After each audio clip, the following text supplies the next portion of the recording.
जय हिंद साथियों, स्वागत है आप सबका अपने YouTube channel the Raj research centre पे। और आज की इस वीडियो में हम बात करना है ज्योग्राफी के चैप्टर 4 मानव विकास के बारे में। किसी दोस्तों, मानव विकास। तो मानव विकास समझना कोई आसान प्रक्रिया नहीं है, एक बहुत ही ज़्यादा जटिल प्रक्रिया है। क्योंकि जो मानव विकास होता है ना, ये बच्चे के जन्म से लेकर जब तक वो मन नहीं आता तब तक ये गतिविधि क्या होती है, चलती ही रहती है। या फिर ये ऐसा कह लो कि बच्चे से जन्म से लेकर तब तक वो अपने लक्ष्य में पूर्ण विकसित नहीं आता तब तक ये गतिविधि चलती ही रहती है। ऐसे प्रक्रिया को हम क्या बोलते हैं, मानव विकास कहते हैं। समझते हैं कि एक लाइन से कि मानव विकास समझना एक बहुत ही जटिल प्रक्रिया है, क्योंकि एक मानव के जन्म से लेकर मृत्यु तक के चलने वाली गतिविधि को हम क्या कहते हैं, मानव विकास कहते हैं।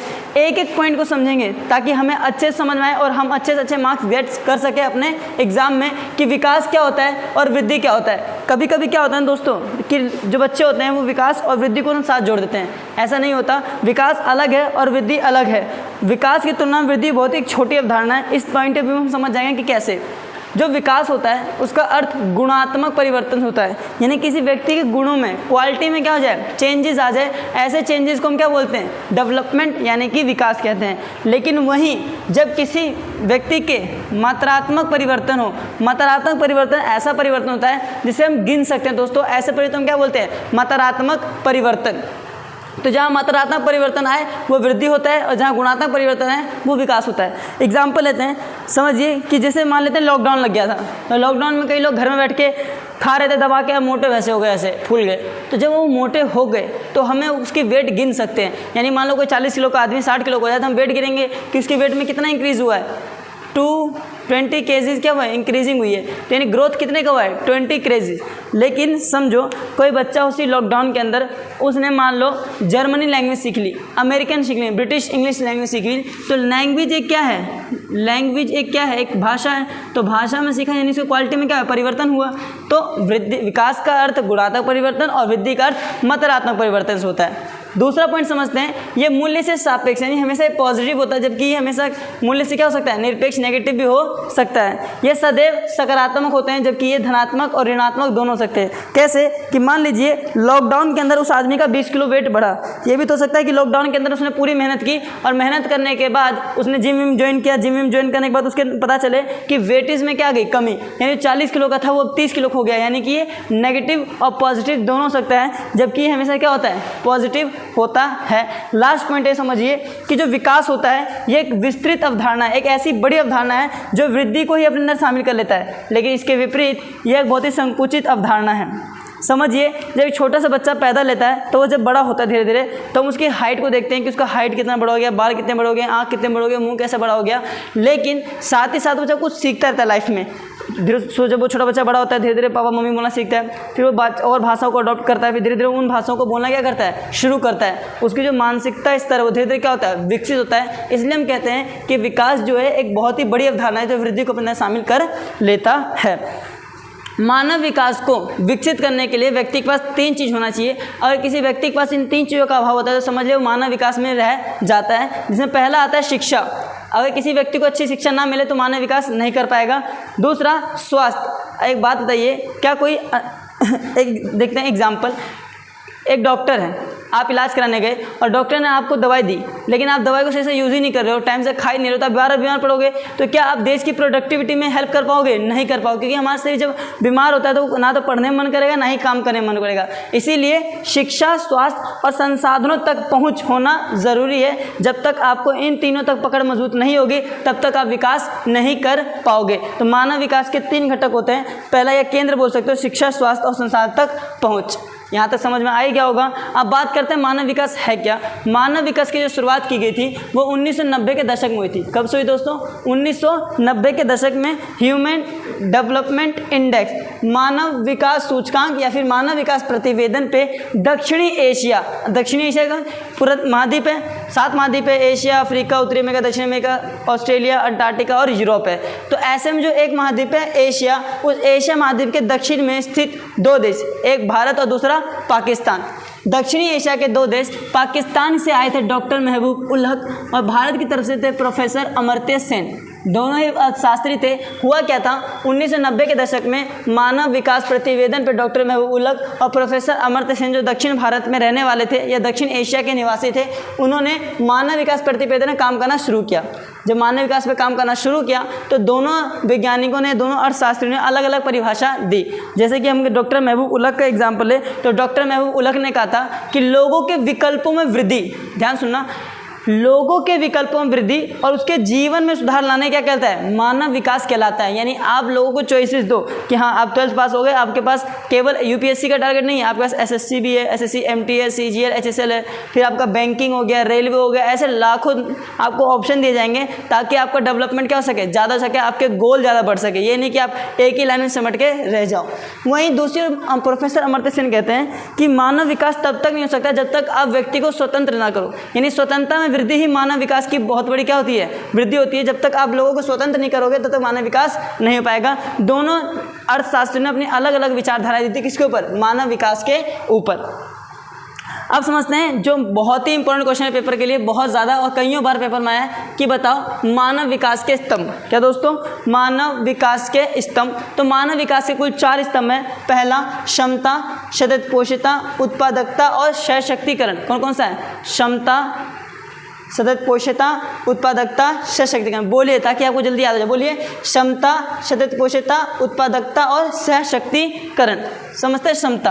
क्षमता का मतलब होता है कि उपलब्ध अवसरों में प्रत्येक व्यक्ति की समान भागीदारी हो। यानी जितने भी अवसर हैं उसके अंदर हर एक व्यक्ति की भागीदारी होनी चाहिए। किसी व्यक्ति के साथ जाति, धर्म, लिंग, जन्म, आय के स्थान के साथ भेदभाव नहीं होने चाहिए। जितने अवसर हैं उसके अंदर सभी व्यक्ति की समान भागीदारी होनी चाहिए, इसे कहते हैं समता। दूसरा सततपोषिता। इसका मतलब तो आप जानते हो सस्टेनेबल डेवलपमेंट का मतलब ये होता है कि संसाधनों का इस तरीके से प्रयोग करें कि संसाधन आपकी भावी पीढ़ी के लिए बचाए जा सके। इसे हम क्या कहते हैं, सततपोषिता। यानी संसाधन इस तरीके से प्रयोग करना है कि भावी पीढ़ी के लिए बचाए जा सके। उत्पादकता यानी प्रोडक्टिविटी। उत्पादकता शब्द का प्रयोग जो होता है हम ज़्यादातर मानव श्रम की करते हैं। किससे, मानव श्रम से करते हैं। देखो उत्पादकता शब्द का प्रयोग मानव श्रम की उत्पादकता से किया जाता है। इसके अंदर मानव को ना समर्थ और सक्षम बनाया जाता है। क्या बनाया जाता है, समर्थ और सक्षम बनाया जाता है ताकि वो व्यक्ति अपने कार्य में क्या कर सके, वृद्धि कर सके। क्या कर सके, वृद्धि कर सके और अपनी प्रोडक्टिविटी को इतना बढ़ा ले कि अपने डेवलपमेंट के साथ साथ नेशन के बिल्डिंग में, नेशन बिल्ड में यानी नेशन के विकास में क्या कर सके, सहायता कर सके। लास्ट आता है सशक्तिकरण। सशक्तिकरण का मतलब ये होता है कि हमारे देश में सामाजिक और आर्थिक रूप से, 2 रूप समझना, सामाजिक और आर्थिक। सशक्तिकरण का मतलब होता है कि हमारे देश के अंदर सामाजिक एवं आर्थिक से पिछड़े हुए जितने भी लोग हैं उन सभी को आरक्षण देना या उन सभी को जो है लाभ जो है जनरल की तुलना में ज़्यादा मिलना चाहिए ताकि ये जो लोग समाज में जो पिछड़ चुके हैं उनको क्या क्या आगे लाया जा सके। और ये मानव विकास के 4 स्तंभ है। अगर इस चारों स्तंभ कहते हैं ना कि बिल्डिंग है और वो बिल्डिंग 4 पिलर पर टिकी हुई है, अगर वो बिल्डिंग में से अगर एक ही पिलर हटा दिया जाए, अगर मान लो यही पिलर दिया तो अपने आप ये झुक जाएगा इस साइड और आने वाले समय में भी धीरे धीरे टूटेगा और बिल्डिंग क्या हो जाएगी, नीचे ध्वस्त हो जाएगी, नीचे गिर जाएगी। इसीलिए कहते हैं कि मानव विकास का जो है वो इन 4 स्तंभों पे क्या हुआ है, टिका हुआ है। अगर 4 स्तंभ में से कोई एक भी स्तंभ गिरता है तो मानव विकास नहीं हो सकता है। तो यहाँ तक आपको समझ ही आ गया। अब एक दूसरे इंपॉर्टेंट क्वेश्चन की ओर बढ़ते हैं, वो है मानव विकास के उपागम। क्या है दोस्तों, मानव विकास के उपागम। अभी है क्या मानव विकास का उपागम, पहले आप समझिए उपागम वर्ड का मतलब क्या होता है। उपागम शब्द का मतलब ये होता है कि किसी भी चीज़ का अच्छे से अध्ययन करना। अगर मान लीजिए मैं कोई कॉमिक पढ़ रहा हूँ तो उसको मैं अच्छे से पढ़ रहा हूँ ताकि मैं कुछ सीख लूँ, इसका मतलब होता है उपागम। अगर मान लो मैं कोई स्टोरी देख रहा हूँ उसको अच्छे से देखूँ सीखूँ, इसका मतलब उपागम। जैसे कि आप ये वीडियो देख रहे हो और आप अच्छे से सीख जाते हो तो यानी उसका मतलब क्या होगा, उपागम। उपागम का मतलब होता है किसी भी चीज़ का अच्छे से अध्ययन करना। तो मानव विकास के उपागम भी 4 तरीकों से किया जा सकता है, जिसे 4 भागों में बांटा है। पहला आय उपागम, कल्याण उपागम, आधारभूत आवश्यकता उपागम और क्षमता उपागम। बोलो साथ साथ एक बार, आय उपागम, कल्याण उपागम, आधारभूत आवश्यकता उपागम और क्षमता उपागम। एक एक समझते हैं। आय उपागम जो है इन सभी उपागमों में सबसे प्राचीन उपागम है। एक एक पॉइंट याद रखना मेरा, सबसे प्राचीन उपागमों में कौन सा उपागम है, आय उपागम। इस आय उपागम के अंदर लोग जो होते हैं वो आय को, एक व्यक्ति के आय को उसके डेवलपमेंट के साथ जोड़ के देखते हैं। यानी एक व्यक्ति का आय जितना ज़्यादा होगा तो समझ लो मानव विकास क्या होगा, ज़्यादा, और एक व्यक्ति का आय जितना कम होगा तो समझ लो मानव विकास क्या होगा, उतना कम। यानी आय उपागम व उपागम। आय उपागम सबसे प्राचीन उपागम है। दूसरा, आय उपागम के अंदर मानव के आय को पैसे के साथ जोड़ के देख लिया जाता है कि मानव का आय जितना ज़्यादा होगा डेवलपमेंट उतना ही ज़्यादा, और आय जितना कम होगा डेवलपमेंट उतना ही कम होगा। मानव विकास में क्या होगा, कम होगा। वहीं दूसरी ओर जो आता है हमारा वो कल्याण उपागम। कौन सा आता है, कल्याण उपागम। कल्याण उपागम जो है ये मानव को लाभार्थी के रूप में देखता है। याद रखिए वर्ड लाभार्थी।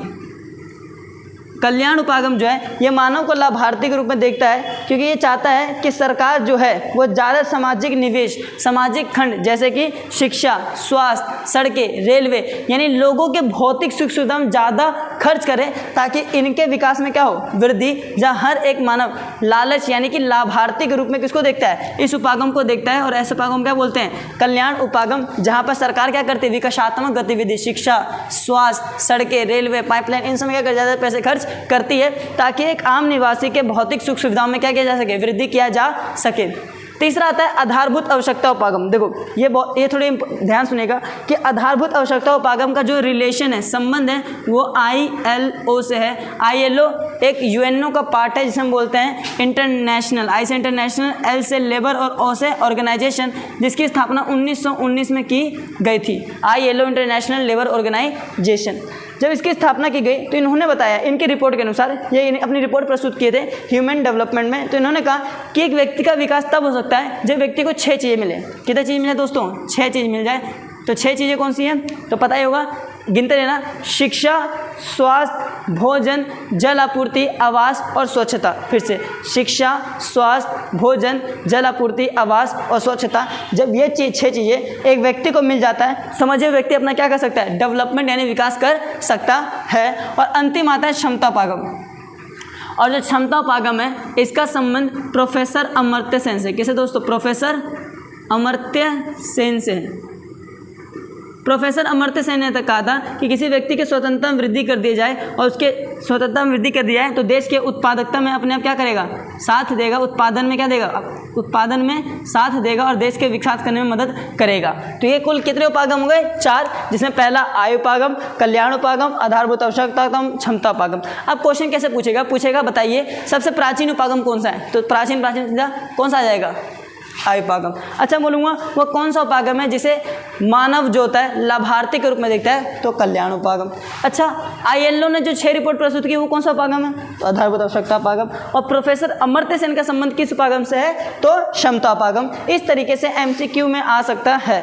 और लास्ट इसको पढ़ते हैं और इस पर से पढ़ते ही चैप्टर खत्म हो जाएगा। ठीक है, तो लास्ट पढ़ते हैं कि ह्यूमन डेवलपमेंट इंडेक्स है क्या। देखो ह्यूमन डेवलपमेंट इंडेक्स जो है यूनाइटेड नेशन डेवलपमेंट प्रोग्राम, यह यूनाइटेड नेशन डेवलपमेंट प्रोग्राम 1990 के बाद से ही हर साल क्या करता है, छापते आ रहा है। जो ये ह्यूमन डेवलपमेंट इंडेक्स होता है, क्या दोस्तों, ह्यूमन डेवलपमेंट इंडेक्स होता है, यह 0 से लेकर 1 के बीच में तैयार किया जाता है। इनका स्कोर कहाँ से कहाँ तक होता है, 0 से 1 के बीच में होता है। तो इसके आधार पे ही ह्यूमन डेवलपमेंट इंडेक्स को 4 भागों में बांट दिया गया है। पहला आता है अति उच्च, उच्च, मध्यम, निम्न। कौन सा दोस्तों, अति उच्च, उच्च, मध्यम, निम्न। कौन सा, फिर से बोलो, अति उच्च, उच्च, मध्यम, निम्न।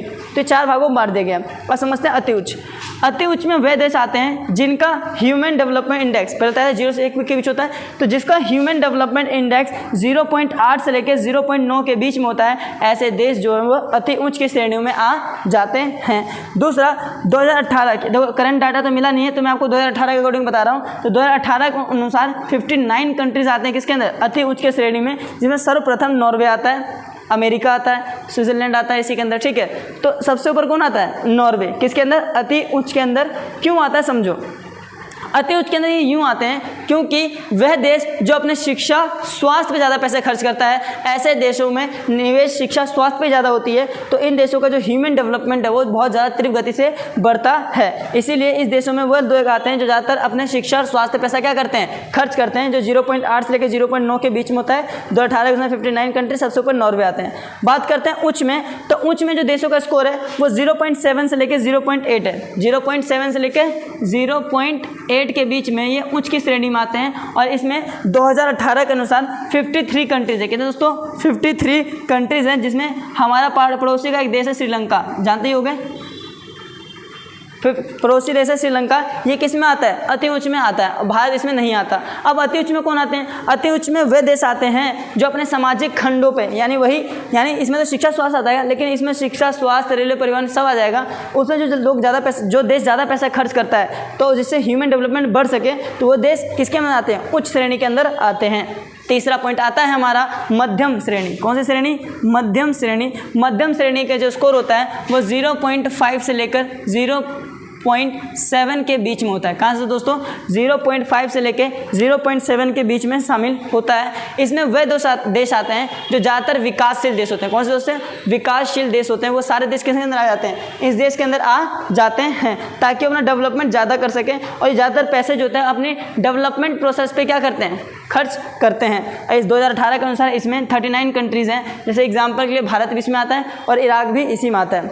निम्न की बात करें तो निम्न वह देश हो जाते हैं जहाँ पर राजनीतिक उपद्रव्य, खून खराबा, आतंकवाद के स्तर की संभावना ज़्यादा ही होती हैं। वह देश 2018 के अनुसार बात की जाए तो 38 है। कितने दोस्तों? 38 है, जिसमें नाइजीरिया और जिम्बाब्वे आते हैं। इनका स्कोर 0.5 से कम ही होता है। तो आई होप आपको ये पूरा वीडियो समझ में आ गया होगा। और एक नंबर के लिए सकल राष्ट्रीय प्रसन्नता, याद रखना, सकल राष्ट्रीय प्रसन्नता, ये बहुत बार आया एक नंबर में कि बताइए सकल राष्ट्रीय प्रसन्नता के लिए किस देश को जाना जाता है। अगर आपको पता हो तो इसका कमेंट बॉक्स में आंसर दे। जिसका आंसर सही आएगा मैं उसके आंसर को पिन कर दूंगा ताकि सबको पता कर सके कि सकल राष्ट्रीय प्रसन्नता में कौन देश सर्वप्रथम में आता है। आई होप आपको पूरा वीडियो समझ में आ गया। अगर आपको समझ आया तो अपने दोस्तों के साथ शेयर कीजिए। जय हिंद, जय भारत।